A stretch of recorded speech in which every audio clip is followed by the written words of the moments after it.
अहबार और उसका 10वां बाब जो 20 आयत पर मुश्तमिल है।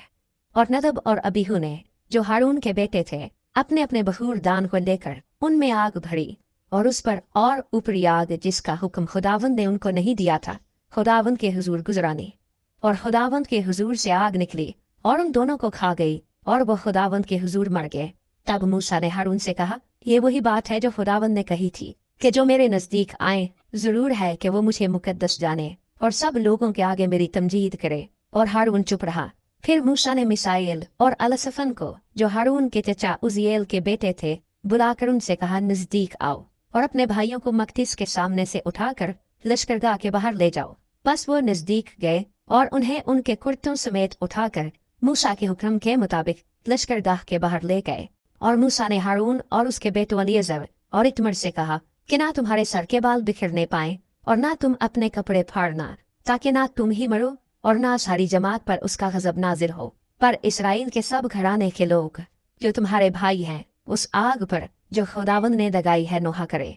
और तुम खैमा इज्तिमा के दरवाजे से बाहर ना जाना, ता ऐसा ना हो कि तुम बढ़ जाओ, क्योंकि खुदावंद का मसा करने का तेल तुम पर लगा हुआ है। सो उन्होंने मूसा के कहने के मुताबिक अमल किया।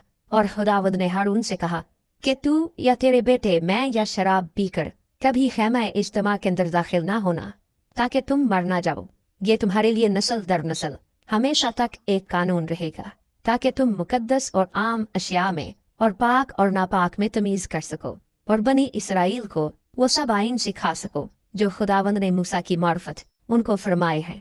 फिर मूसा ने हारून और उसके बेटों अलीअज़र और इत्मर से जो बाकी रह गए थे कहा कि खुदावंद की आतशीन कुर्बानियों में से जो नजर की कुर्बानी बच रही है उसे ले लो और बगैर खमीर के उसको मजबे के पास खाओ, क्योंकि ये निहायत मुकद्दस है।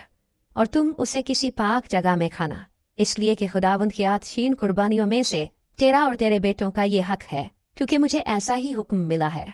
और हिलाने की कुर्बानी के सीने को और उठाने की कुर्बानी की रान को तुम लोग यानी तेरे साथ तेरे बेटे और बेटियां भी किसी साफ जगह में खाना, क्योंकि बनी इसराइल के सलामती के ज़बीहों में से ये तेरा और तेरे बेटों का हक है जो दिया गया है। और उठाने की कुर्बानी की रान और हिलाने की कुर्बानी का सीना जिसे वो चर्बी की आतशीन कुर्बानियों के साथ लाएंगे, ताकि वो खुदावंद के हुजूर हिलाने की कुर्बानी के तौर पर हिलाए जाएं।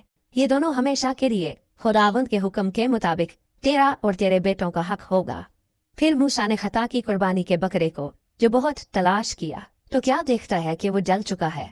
तब वो हारून के बेटों अलीअज़र और इत्मर पर जो बच रहे थे नाराज हुआ और कहने लगा कि खता की कुर्बानी जो नहायत मुकद्दस है और जिसे खुदावंद ने तुमको इसलिए दिया है कि तुम जमात के गुनाह को अपने ऊपर उठाकर खुदावंद के हुजूर उनके लिए कफारा दो, तुमने उसका गोश्त मकदिस में क्यों ना खाया? देखो उसका खून मकदिस में तो लाया ही नहीं गया था, बस तुमको लाजिम था कि मेरे हुक्म के मुताबिक तुम उसे मकदिस में खा लेते।